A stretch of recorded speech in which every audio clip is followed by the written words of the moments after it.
Hello friends, मेरे YouTube channel में आपका स्वागत है। आज मेरी औरंगाबाद यानी छत्रपति संभाजी नगर में दूसरा दिन है। तो मेरे फर्स्ट डे में मैंने कैसे एक्सप्लोर किया था उसका आपने पहला वीडियो देखा रहेगा। तो उसमें आपको साइट सीइंग और टूर और बजट के बारे में पूरी इन्फॉर्मेशन दी थी मैंने। तो उस वीडियो को आपने देखा होगा तो ये सेकंड वीडियो देखने में और काफी मजा आएगा। तो आज मेरी डे 2 की जर्नी स्टार्ट करने वाला हूँ। डे 2 जो मैं यह वीडियो एक्सप्लोर करने वाला हूँ आज। तो मैं कहाँ जाने वाला हूँ, तो मेरा पहला प्लेस है वरद गणपति, सेकंड प्लेस घुश्नेश्वर ज्योतिर्लिंग, थर्ड प्लेस है एलोरा केव, फोर्थ प्लेस है देवगिरी यानी दौलताबाद किला। यह 4 प्लेस आज मैं एक्सप्लोर करने वाला हूँ। और यह 4 प्लेस एक्सप्लोर करने के लिए मैंने रेंट पर 2 व्हीलर ली है, जो राइड विद ब्लू बर्ड से ली है एक दिन के लिए। तो 2 व्हीलर से मैं एक्सप्लोर करने वाला हूँ मेरी जर्नी। तो आपको यह वीडियो को पूरा देखो। यह है फर्स्ट जगह जिसे वरद गणपति मंदिर कहा जाता है, जो मैं 5 मिनट में एक्सप्लोर कर लूँ। वरद गणपति का ये मेन एंट्रेंस है, मंदिर है। और जैसे ही आप ऊपर जाओगे तो गणपति बापा का दर्शन करने को आपको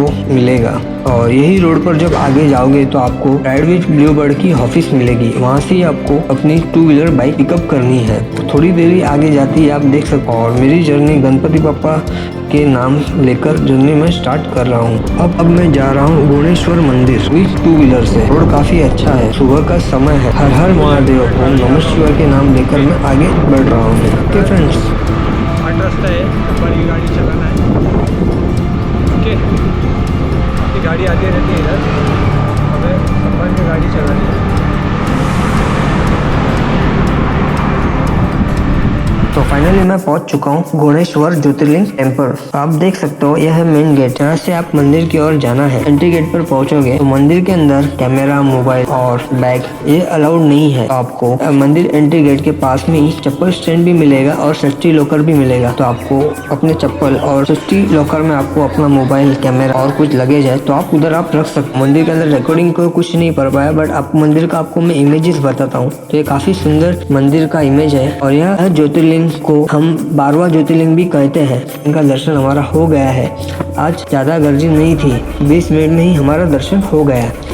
कुछ मैं बताता हूँ यह ज्योतिर्लिंग के बारे में। यहाँ पर जो पुरुष होते हैं उम्र के ऊपर जो भी पहना है होता है उसे निकालना होता है, और वो निकाल के यह ज्योतिर्लिंग का दर्शन करने मिलता है। और यह मंदिर को काफी बार तोड़ा गया था और बनाया गया है। 1800 में मुगल साम्राज्य के पतन हुआ, तभी इंदौर की महारानी अहिल्याबाई होलकर उन्होंने यह ज्योतिर्लिंग और इसे अच्छे से बनाया। आपको दर्शन जरूर करना चाहिए। 12 ज्योतिर्लिंगों में से एक यह भुवनेश्वर ज्योतिर्लिंग है, जो काफी सुंदर है। और यह मंदिर में आप शिवलिंग को स्पर्श करने की भी अनुमति है। तो अंदर अच्छे से दर्शन करने का भी लाभ आपको प्राप्त होगा।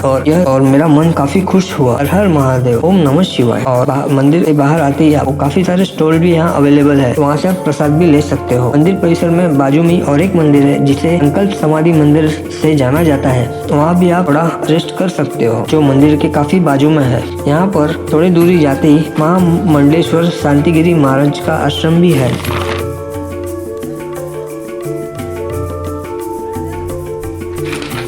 और मंदिर परिसर में पार्किंग एरिया भी दिया गया है, जो सामने की ओर है।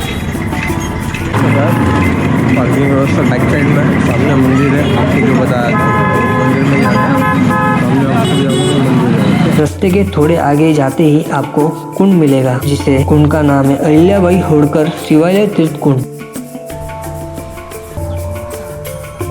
जो काफी सुंदर है। आप देख सकते हो पुराने जमाने के उल्लेख अनुसार जीर्णोद्धार अहिल्याबाई होलकर द्वारा सन 1691 में इस सन 1769 में किया गया था। वहाँ के शिलालेख में दिया गया है। यह कुंड बनाने का मकसद यह था कि गांव के लोगों की पानी की समस्या को दूर किया जाए। यह कुंड में मंदिर भी बनाए गए हैं, वह इसलिए कि यह कुंड को स्वच्छ और पवित्र रखा जाए। इसलिए कुंड परिसर में छोटे छोटे 8 मंदिर बनाए गए हैं। और यह कुंड के 4 दिशाओं में एंट्री गेट भी दिए गए हैं। यह मंदिर के अंदर शिवलिंग और महिषासुर मर्दनी, गणपति बापा, लक्ष्मी नारायण यह प्रकार की देवी देवताओं की स्थापना की गई है। यहाँ पर त्रिपुरी पूर्णिमा को यहाँ उत्सव भी किया जाता है। और यह प्रकार की यह कुंड की हिस्ट्री है। अभी मैं पहुंचा हूँ एलोरा केव की ओर।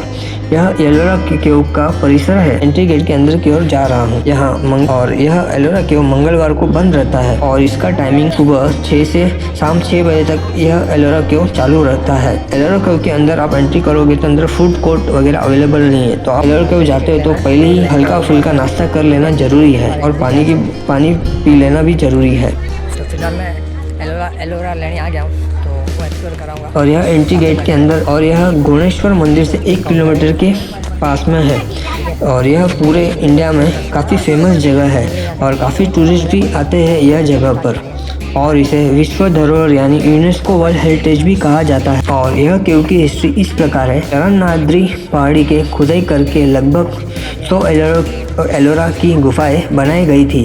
इन गुफाओं के यह गुफा बनाने का काम वर्ष 600 से लेकर 1000 वर्षों तक चला। 100 गुफाओं में से 34 गुफा ही केवल उपलब्ध है लोगों के लिए खुली है और 34 गुफाओं में से 17 हिंदू और 12 बुद्ध और 5 जैन गुफाएं है प्रकार है। और यह केव अजंता केव के बाद बनी थी। तो चाहिए तो इस प्रकार का गाड़ी भी आपको मिलेगा पे पॉइंट पर, आप देख सकते हो कुछ पॉइंट पर आपको छोड़ते ही जाएगा। उसमें से 1 से 12 केव बुद्ध केव है और 13 से 29 केव यह हिंदू केव है और 30 से 34 केव यह जैन केव है। ठीक है, फ्रेश होना तो फ्रेश हो सकते हैं, आप पीने का पानी मिल सकते हैं, ये सब फैसिलिटी आपको यहाँ मिलेगा। ठीक है, तो ये सब में है। यह सब केव में से सबसे प्रसिद्ध केव है कैलाश टेम्पल, जो काफ़ी फेमस है। 16 नंबर की केव है हमारे यहाँ 20 रुपए की नोट पर इसका चित्र है। इस प्रकार एक केव की कुछ हिस्ट्री थी। अब मैं एक्सप्लोर करने वाला हूँ केव नंबर 100। आप ये देख सकते हो यह केव है। यह केव के अंदर बड़ा सा हॉल है और 8 दरवाजे वाली छोटी गुफाएं हैं जो आप देख सकते हो।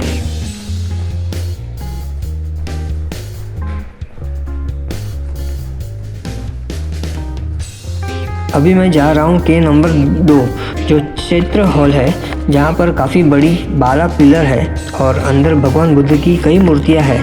मैंने बुद्ध मूर्तियाँ भी देखी जो काफ़ी सुंदर है।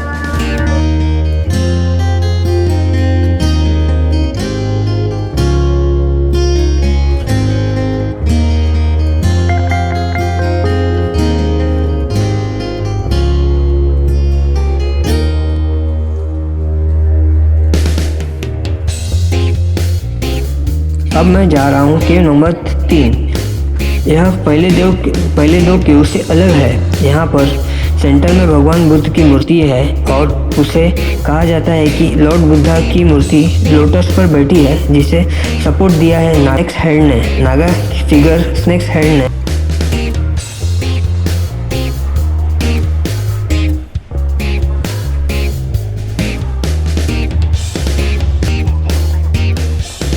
इस प्रकार दिखाई देता है। और केव नंबर 4 में भी 8 पिलर है जो अंदर भगवान बुद्ध की बड़ी मूर्तियां हैं जो देखने में काफ़ी सुंदर है।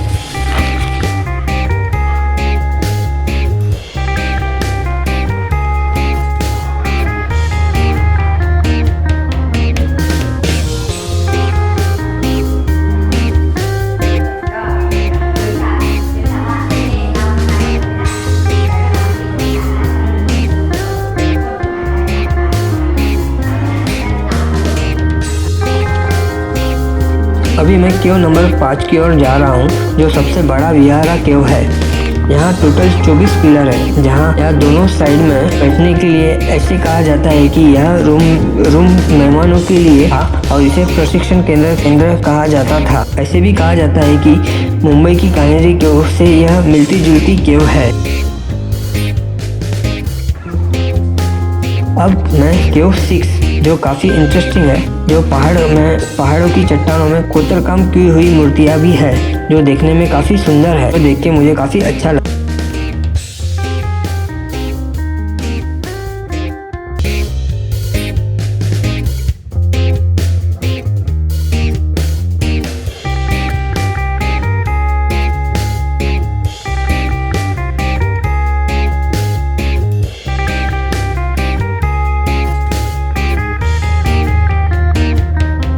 और केव नंबर 9 में जाओगे तो वहाँ छोटी बुद्धा की मूर्ति भी है और बाजू में 2 पिलर दिए हुए हैं और काफ़ी सुंदर मूर्तियाँ अंदर आपको देखने मिलेगी।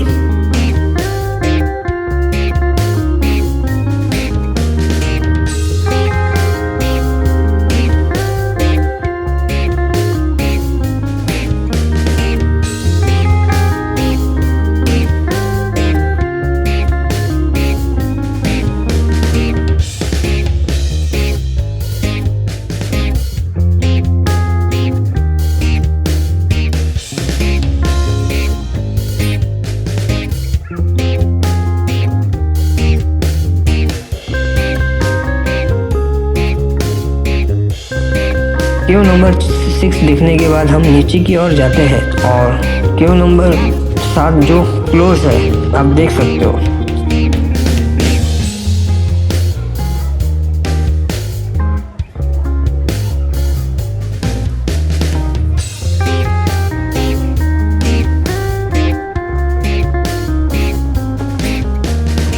तो अब मैं बढ़ रहा हूँ केव नंबर 8 की ओर, जो छोटा सा हॉल है, अंदर 2 पिलर है और बुद्धा की मूर्ति भी है।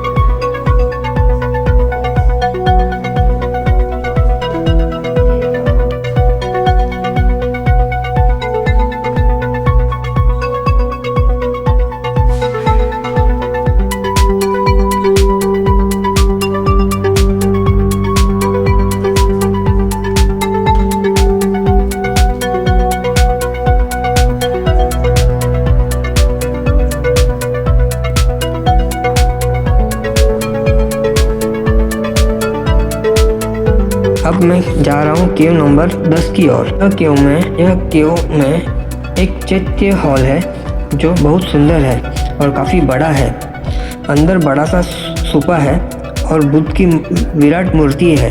यहाँ पर बौद्ध गुरु प्रार्थना करने के लिए आया करते थे और यह गुफा को विश्वकर्मा गुफा से नाम से भी जाना जाता है और इसके 2 फ्लोर है। इसे कैथड्रल को मोनेस्ट्री भी कहते हैं।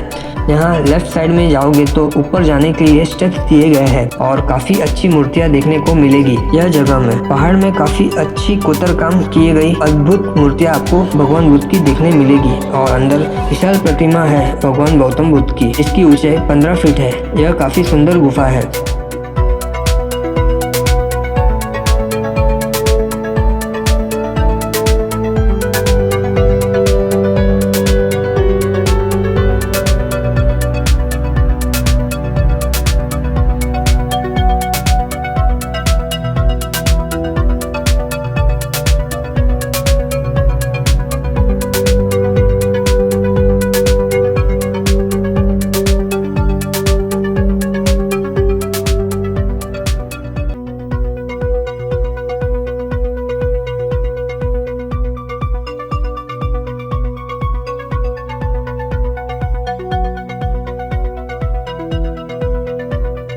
अब जा रहा हूँ मैं केव नंबर 11 की ओर।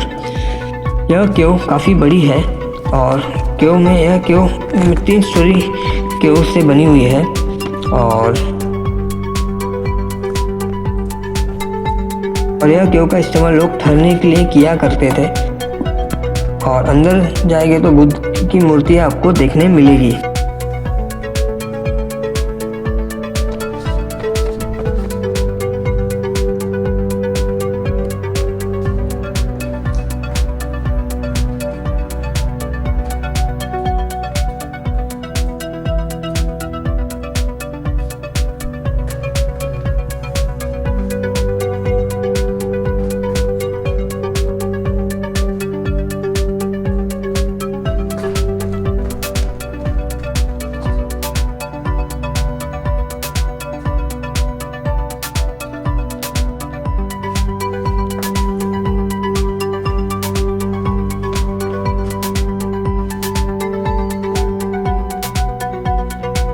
और अब मैं जा रहा हूँ केव नंबर 12। इसे 3 ताल गुफा भी कहते हैं। सबसे बड़ा मठ है यह भी केव काफ़ी बड़ी है जो 3 स्टोरी केव में है।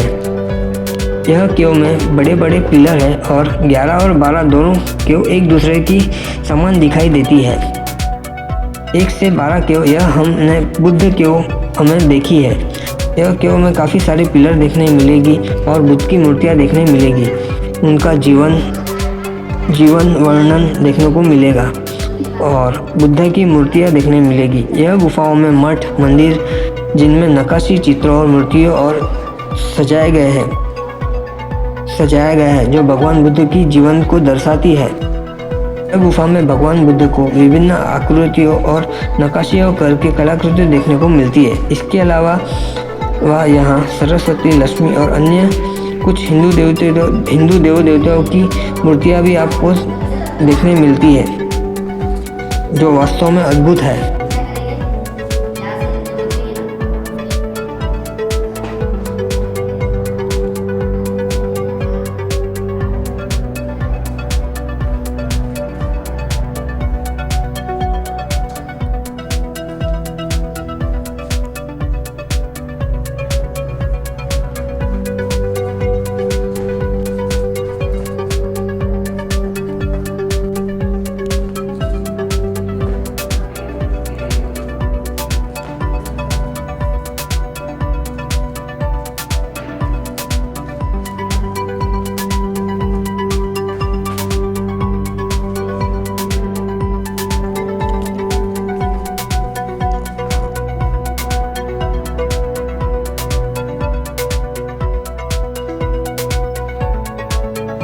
अभी हम एक्सप्लोर करेंगे हिंदू गुफाएं जो केव नंबर 13 से 29 तक है, जो परिसर के बीच में स्थित है। केव नंबर 13 यह एक गुफा जैसी है और इसे तोड़ा गया है, तो क्षतिग्रस्त हालत में यह गुफा है। और हम हिंदू गुफा केव नंबर 14 में स्टार्ट करते हैं। यह गुफा को रावण की खाई के नाम से भी जाना जाता है। यह एलोरा की प्रसिद्ध गुफा है जिसमें एक बड़ा मंदिर है और एक स्तंभ वाला हॉल है। यह गुफा में भगवान शिव और देवी पार्वती के विभिन्न मूर्तियां हैं। इसके अलावा यहाँ भगवान विष्णु की मूर्तियां हैं। सबसे आकर्षक देवी पार्वती भैंस के रूप में एक राक्षस को मार रही है। यह प्रकार की कलाकृति यह गुफा में है जो काफ़ी अद्भुत है।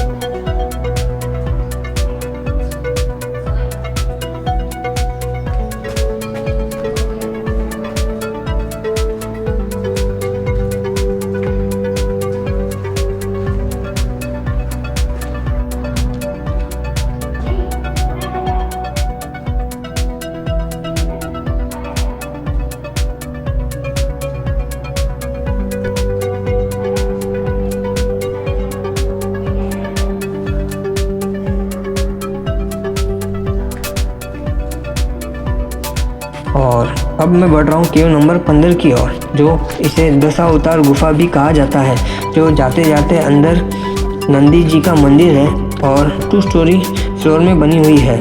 और यह गुफा में भगवान शिव और विष्णु के विभिन्न रूप में दर्शाती है। और ऊपर के फ्लोर पर नंदी जी बैठे हैं और आगे जाते ही शिवलिंग देखने को मिलेगा। यह गुफा में काफ़ी पिलर भी देखने को मिलेंगे यह गुफा में आपको, जो आप अच्छे से एक्सप्लोर कर सकोगे यह गुफा में।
अब मैं बढ़ रहा हूँ केव नंबर 16 है।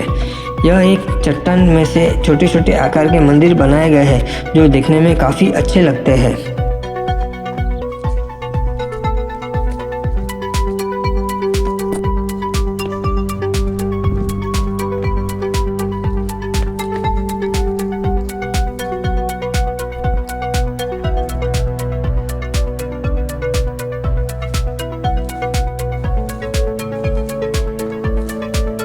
और अभी हम आगे बढ़ रहे हैं केव नंबर 16, जो सबसे विशाल परिसर में स्थित है, जिसे कैलाश मंदिर कहा जाता है। यह महत्वपूर्ण आकर्षण में से एक है और इस गुफा का निर्माण राष्ट्रीय कुश राजवंश के राजा कृष्ण प्रथम के शासनकाल के दौरान किया गया था और सन 600 से 1000 साल में ये बना हुआ था। यह चट्टान को टॉप से बॉटम तक बनाया गया था और इसे सिंगल चट्टान से कोत्रित किया गया था। तो अब हम केव 16 को विस्तार से जानेंगे। तो यह गुफा भगवान शिव को समर्पित है।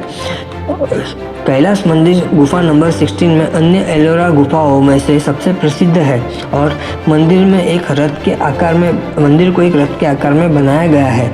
एलोरा गुफाओं में से सबसे पुराने मंदिर में से एक होने के कारण मंदिर की वास्तुकला असाधारण है। सबसे खास बात यह है कि इसे विशाल संरचना को एक विशाल एकल चट्टान से उकेर कर बनाया गया है। यह आप अर्धनारीश्वर, हरिहर, दुर्गा, अन्नपूर्णा, अग्नि, सूर्य, वायु और अन्य कई पौराणिक देवी देवताओं को देख सकते हो। इस गुफा मंदिर का नाम प्रसिद्ध तीर्थ स्थान कैलाश पर्वत से लिया गया है। यह मंदिर को क्षतिग्रस्त करके 16वीं शताब्दी में औरंगजेब ने काफ़ी प्रयास किया और यह मंदिर को क्षति भी पहुंचाई, मगर वो इस मंदिर को पूरी तरह क्षति नहीं पहुंचा पाया। यह मंदिर में बारीकी और कोतरकाम काफ़ी अच्छे से किया गया है, जो देखने में काफ़ी अच्छा लगता है। जैसे कि महाभारत और रामायण की कई स्टोरी यह कोतरकाम में हमें जागरूक और एक मैसेज देती है। कुछ पेंटिंग्स भी थी, मगर धीरे धीरे वो भी खराब हो गई है। इस प्रकार कैलाश मंदिर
एक्सप्लोर करने के बाद हम आगे की ओर बढ़ेंगे, जो केव नंबर 70 की ओर जा रहे हैं हम। और केव नंबर 70 में जाते ही हमें बड़े बड़े पिलर हैं और इसमें शिवलिंग है और गणेश बाबा की मूर्ति भी देखने को मिलेगी।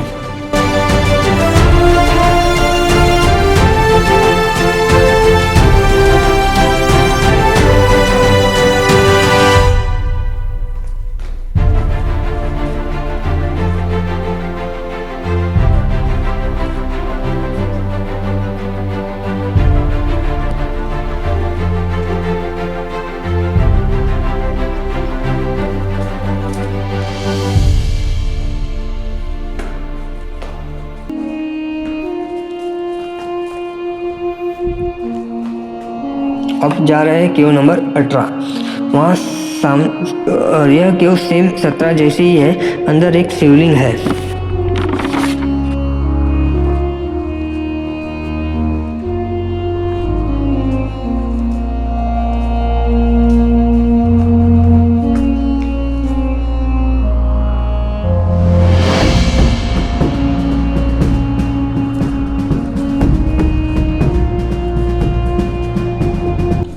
अब हम जा रहे हैं केव नंबर 19। यहाँ भी केव नंबर 17 और 18 से ही मिलती जुलती केव है, जिसमें 5 पिलर है और गर्भगृह जैसा एक गुफा बनी हुई है। और अब हम आगे बढ़ रहे हैं केव नंबर 20। यह एक ऊपर की ओर केव है जो गुफा जैसी दिखाई देती है और कुछ पिलर भी वहाँ मौजूद है।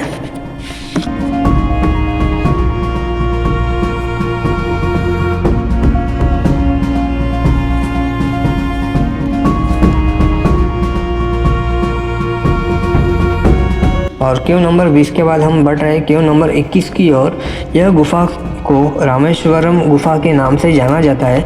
यह गुफा आपको मूर्तियाँ और कोतरकाम से प्रसिद्ध गुफाओं में देवी पार्वती के जीवन, भगवान शिव के साथ उनकी शादी, शिव के नृत्य और अन्य कई कहानी का वर्णन करने वाली नक्काशी है यह गुफा में। और यह गुफा की खुदाई 6वीं शताब्दी में हुई थी। बीच में आपको नंदी जी और गणेश जी की, कार्तिकेय और गंगा यमुना की मूर्तियाँ दिखाई देगी। इस प्रकार यह गुफा में काफ़ी अच्छी मूर्तियाँ हमें देखने मिलेगी।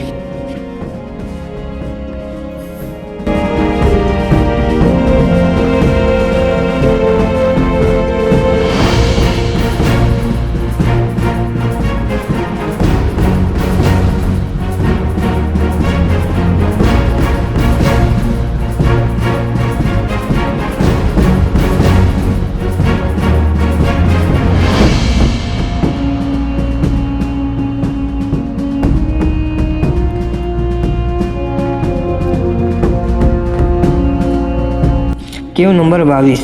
यह गुफाओं में नीलकंठ के नाम से जानी जाती है, जो कि एक नदी है। यह गुफा में आपको नंदी जी विराजमान है और अंदर काफ़ी पिलर है और शिवलिंग और गणेश जी की मूर्ति, पार्वती माता के दर्शन होंगे यह केव में, जो काफ़ी देखने में सुंदर है।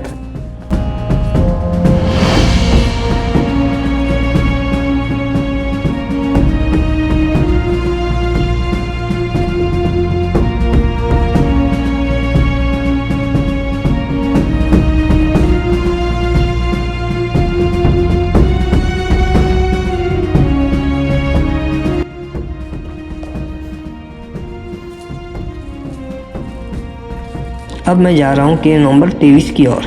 यह मंदिर जैसी है और छोटी गुफा है।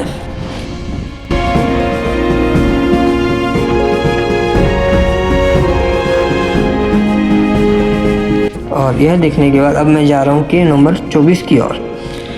गर्भगृह जैसा है, अंदर गुफा बनी हुई है और कुछ पिलर है और शिवलिंग भी है।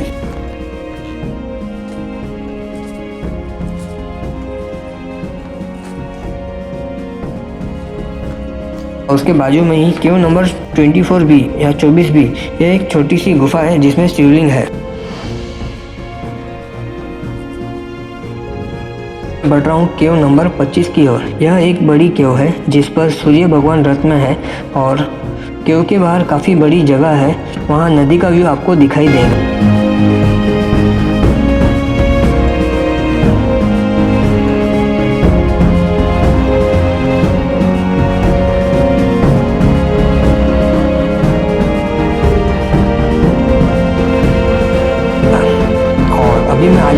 केव नंबर 26 की ओर। यह केव 21 से मिलती जुलती है। अंदर 12 पिलर है और शिवलिंग आपको देखने मिलेगा।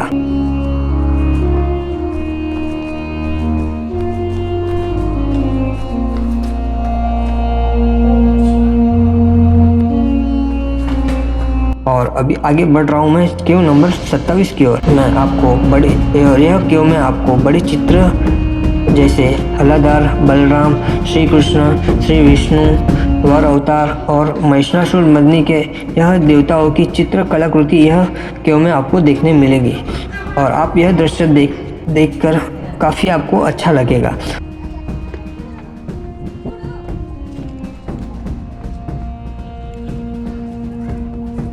रनिंग पॉइंट आ रहा है, अच्छा है। उसके बाद में आप सामने ही देखोगे तो आपको रिवर व्यू देखने मिलेगा और रास्ते में आपको केव नंबर 28 देखने मिलेगी, जहाँ छोटी सी गुफा है और उसके सामने ही आपको रिवर व्यू दिखाई देगी। और आगे जैसे जैसे आप जाओगे स्टेप चढ़कर आपको केव नंबर 29 देखने मिलेगी, जो बड़े परिसर में है। तो अब आपको मैं केव नंबर 29 एक्सप्लोर कराने वाला हूँ। यह गुफा काफ़ी बड़ी है और यह गुफा को डूमर लीला केव कहते हैं। यह काफ़ी बड़ी केव है। इसकी 3 एंट्री पॉइंट है। एक तो मैं जहाँ से आया हूँ और एक फ्रंट एंट्रेंस है और एक आप सामने की ओर एंट्रेंस देखने आपको मिलेगी।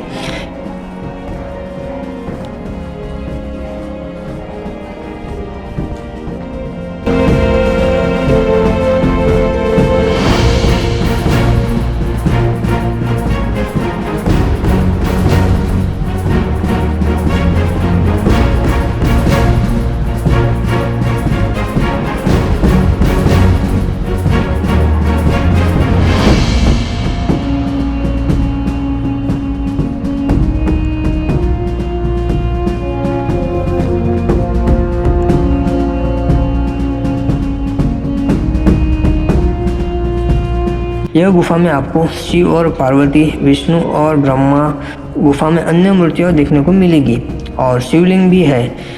और शिवलिंग को परिक्रमा करने के लिए लिंग के चारों ओर महत्वपूर्ण स्थान दिया गया है।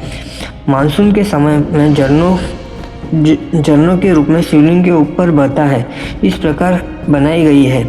यह एक वास्तुकला और नक्काशी का एक अद्भुत नमूना है।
केव नंबर 29 के फ्रंट गेट से आपको ऑटो मिलेगी, इससे भी आप आगे जा सकते हो और उसका कॉस्ट उसके हिसाब से होगा।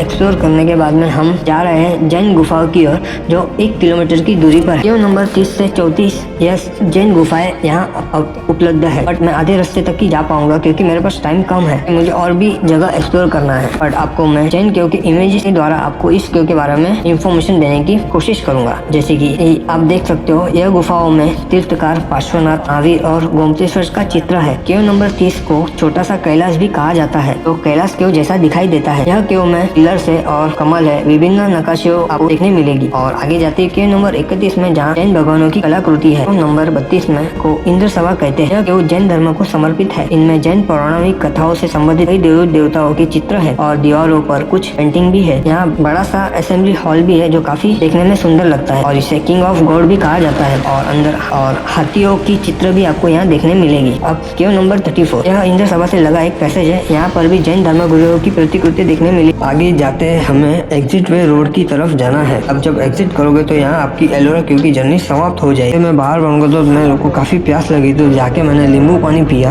और अनानास खाया। उसके बाद में मेरे शरीर में एनर्जी आई और मेरी नेक्स्ट जर्नी की ओर मैं बढ़ने वाला हूँ, जो जिसका नाम है भद्रा मारुति मंदिर, जो मैं बाइक से ट्रैवल करके जाने वाला हूँ, जो एलोरा केव से 4 किलोमीटर की दूरी पर है। और आप ये देख सकते हो, यह रास्ता घाट वाला रास्ते से मुझे जाना है। सावधानी पूर्वक मैं जाऊंगा। आप देख सकते हो ये रोड काफ़ी अच्छा है और गाड़ी चलाने में भी मुझे काफ़ी मज़ा आ रहा है, तो सावधानी पूर्वक मैं आगे जाऊंगा। फाइनली मैं भद्रा मारुति मंदिर के परिसर में आ चुका हूँ। दोस्तों, यह मंदिर सुल्तानाबाद में स्थित है। यह मंदिर हिंदू देवता हनुमान जी की सोते हुए मुद्रा में एक अनोखी मूर्ति है, जो यह मंदिर में आपको दिखाई देगी। और यह मंदिर इसलिए प्रसिद्ध है कि भारत केवल 3 जगह पर इस प्रकार की मूर्तियां हैं, उनमें से भद्रा मारुति मंदिर उनमें से एक है। कारण यह मंदिर काफी प्रचलित है। इसे भद्रवती भी कहा जाता था, क्योंकि सुल्तानाबाद के राजा भद्रसेन वहाँ के राजा थे। वह राम भक्त थे। उन्होंने यह मंदिर की स्थापना कराई थी और यह विस्तार में आपको काफी शांति वाला माहौल प्राप्त होगा। बाजू में शनि देवता की भी मूर्ति है, वहाँ भी आप दर्शन कर सकते हो। और यह परिसर में आपको प्रसाद और कोड भी मिल जाएगा। अगर आपको ब्रेकफास्ट करना है तो आप ब्रेकफास्ट कर सकते हो। तो इस प्रकार मेरी भद्रा मारुति मंदिर की जर्नी समाप्त करता हूँ और मेरे आगे की जर्नी की ओर बढ़ रहा हूँ, जिसका नाम है देवगिरी फोर्ट, जिसे दौलताबाद किला भी कहा जाता है। और देवगिरी फोर्ट यह भद्रा मारुति मंदिर से 11 किलोमीटर की दूरी पर है, और जो मैं मेरे 2 व्हीलर से ट्रैवल करके वहाँ मैं पहुँचूँगा।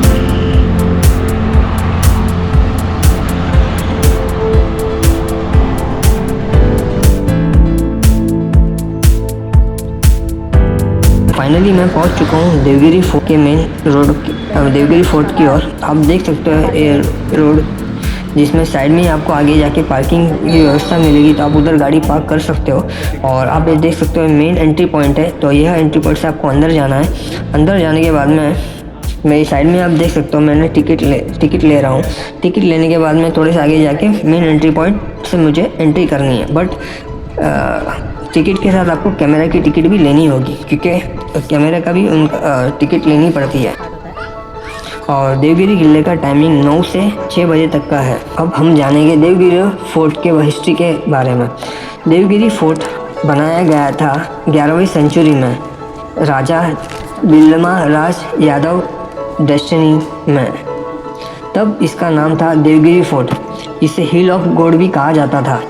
यह फोर्ट में राजा यादव 1327 में राज किया था। फिर खिलजी 1308 में इस पे कब्जा जमाया था। फिर तुगलक 1326 में आया था और मुग़लों ने राज किया था यह फोर्ट का। और यह फोर्ट को कोई जीत नहीं पाया है। उसका मतलब यह है कि वॉर करके किसने भी यह किले को प्राप्त नहीं कर पाए। फिर भी इतने लोगों ने राज कैसे किया? यह फोर्ट में जितने भी लोगों ने राज किया है, सिर्फ उल्लू बनाकर या झूठ बोलकर यह किले में राज किया है। क्यों यह फोर्ट जितना मुश्किल था, यह वीडियो को पूरा देखो, अंत में पता चल जाएगा। 1326 में दिल्ली के सुल्तान मोहम्मद बिन तुगलक ने अपनी राजधानी दिल्ली को देवगिरी में लाए थे और देवगिरी नाम बदलकर दौलताबाद कर दिया था। उसकी यह कोशिश फेल हो गई और उसको अपनी राजधानी में वापस दिल्ली जाना पड़ा। इस प्रकार इसका नाम दौलताबाद हुआ। मेन डोर है यह फोर्ट का। उस जमाने में तो यह मेन गेट पे रखे जाते थे। ऐसे माना जाता था कि किले की रखवाली के लिए सैनिक भी यहाँ होते होंगे। यह किले के एंटर होते ही 2 दरवाजे हैं जो शत्रुओं को उलझाने के रूप में मदद रूप करते थे। यह दरवाजे में आगे जाने के बाद आपको दरवाजे मिलेंगे वुडन के, जो काफ़ी देखने में सुंदर है। और जैसे ही आप आगे बढ़ोगे तो आपका ध्यान जाएगा चार मीनार की ओर, जो देखने में काफ़ी समय यह किला इंडिया की राजधानी के तौर पर भी जाना जाता था, क्योंकि तुगलक ने यह सोच लिया था कि दिल्ली को शिफ्ट करेंगे दौलताबाद में। काफ़ी मुश्किलों भरा रहा यह समय, वह हो ना पाया। मुश्किल भरा रहा यह समय पर वह हो नहीं पाया और 17 साल बाद तुगलक को वापस जाने का फोर्स किया गया। तो वापस वो दिल्ली चले जाने के लिए वो 17 साल में बहुत वापस चले गए और यह 17 सालों में बहुत ही खुशहाल ज़िंदगी हुआ करती थी तुगलक की। हम पढ़ाया गया है कि मोहम्मद बिन तगलक पागल राजा बोला जाता था, क्योंकि उस समय हर राजा को अलग ही सोच हुआ करती थी कि वह कुछ अलग करे। दौलताबाद को बोला जाता था द गेट ऑफ डेक्कन, इसलिए सभी मुगल इसे हासिल करना चाहते थे। जब औरंगजेब ने यह किले पर रूल किया तो काफ़ी सारी तोपों को हर दिशाओं में उन्होंने लगाया, जिसे सभी दिशाओं में फायर किया जा सके। इसमें से सबसे बड़ा तोप यह किले के टॉप के ऊपर मौजूद है, जिसका नाम है किला शिखंड। औरंगजेब यह किले पर अपना जीवन बिताया, इसलिए उनकी इच्छा थी कि वह मरने के बाद में उनका शरीर वहाँ पर ही दफनाया जाए, इसलिए उनको सुल्तानाबाद में दफनाया गया। फाइनली 1499 में 1499 में यह अहमदनगर सुल्तान का पार्ट बन गया। इस यादव डेस्टिनी के रूप में सेकंड कैपिटल के नाम से भी जाना जाता था। और 1610 में नया सिटी का निर्माण हुआ, जिसका नाम दिया गया खड़की। बाद में यह शहर का नाम औरंगाबाद के नाम से जाना गया, फिर अभी छत्रपति संभाजी नगर के नाम से जाना जाता है।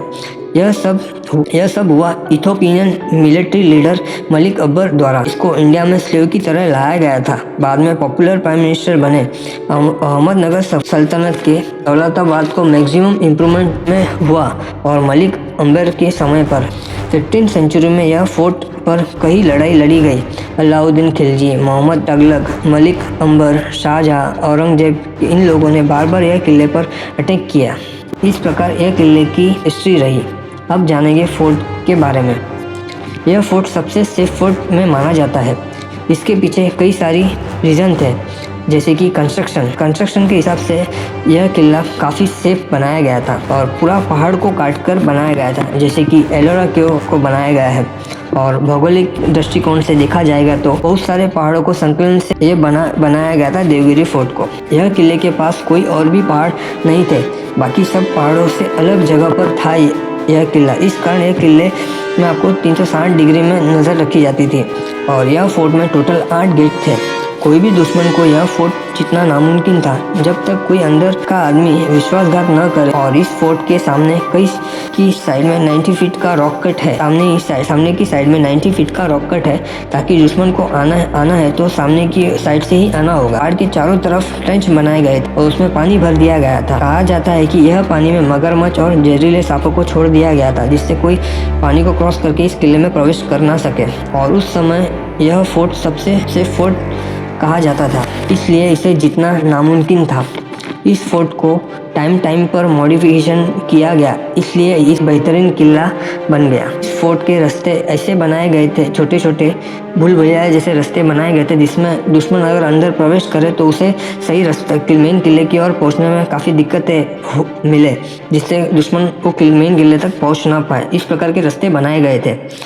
और ये इंडिया का ये एक ऐसा फोर्ट था जिसे लड़ाई लड़ी गई मगर कोई जीत नहीं पाया। यहाँ पर इंडियन कल्चर के काफ़ी पुराने आर्ट्स भी दिखाई देंगे, जैसे भारत माता मंदिर, वहाँ के पिलर में भारत माता मंदिर और वहाँ के पिलर इत्यादि। 1947 में स्वतंत्र के बाद में यहाँ पर एक मंदिर की स्थापना की गई, जिसे भारत माता मंदिर के नाम से जाना जाता है।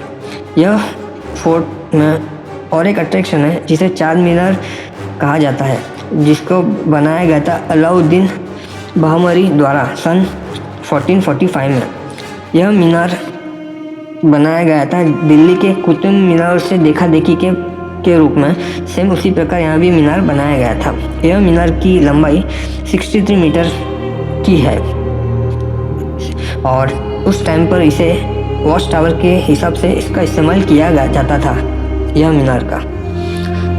तो महाराष्ट्र में बहुत सारे फोर्ट हैं महाराष्ट्र में आज भी बहुत सारे फोर्ट हैं, मगर देवगिरी जैसा फोर्ट नहीं है, जो यह दर्शाता है कि पूर्व जमाने के लोग भी बहुत सोच समझकर यह फोर्ट बनाए थे, जो जितना मुश्किल था। तो इसी प्रकार मेरे देवगिरी फोर्ट की हिस्ट्री में यहाँ समाप्त करता हूँ।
मेरे डे 2 की जर्नी भी यहाँ समाप्त करता हूँ।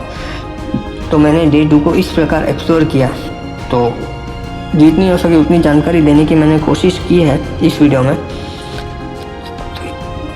और अभी मैं थोड़ा रेस्ट करूँगा। सामने आप देख सकते हो सामने की ओर एक जूस सेंटर है, वहाँ मैं जूस पीऊँगा, थोड़ी उससे मुझे एनर्जी मिलेगी और मैं मेरे होटल की ओर जाऊँगा।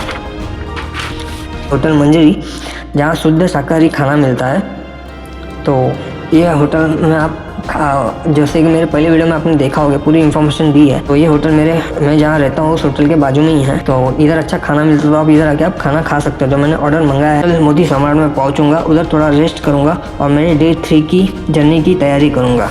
और मेरे डे 3 की जर्नी में ही मेरा इस होटल का चेकआउट भी होगा, क्योंकि मैंने 2 डेज़ 3 डेज़ के लिए लिया था। तो अर्ली मॉर्निंग में चेकआउट करूँगा और फिर डे 3 के लिए मैं एक्सप्लोर करने के लिए निकलूँगा। तो मेरे डे 2 में मेरा कॉस्ट कितना हुआ, तो मैं मेरे चार्ट में आपको मैं बता रहा हूँ। तो आप देख सकते हो डे 2 का कॉस्ट क्या हुआ है, मैंने पूरा डिस्क्रिप्शन में दिया हुआ है टोटल कितना अमाउंट। तो इसी प्रकार मेरे डे 2 की जर्नी में यहाँ समाप्त करता हूँ। तो मेरे इस वीडियो को आप लाइक करिए, सपोर्ट करिए, सब्सक्राइब करिए और अच्छे सजेशन दीजिए और भी मैं क्या इंप्रूवमेंट कर सकता हूँ मेरे इस वीडियो में। और मेरे इस चैनल के साथ जुड़े रहिए और भी ऐसे एक्सप्लोर नए प्लेसेस आपके साथ शेयर करूंगा, जिससे आपको एक्सप्लोर करने में आसानी हो। ओके फ्रेंड्स, तो इसी के साथ आपसे मैं विदा लेता हूँ। हर हर महादेव।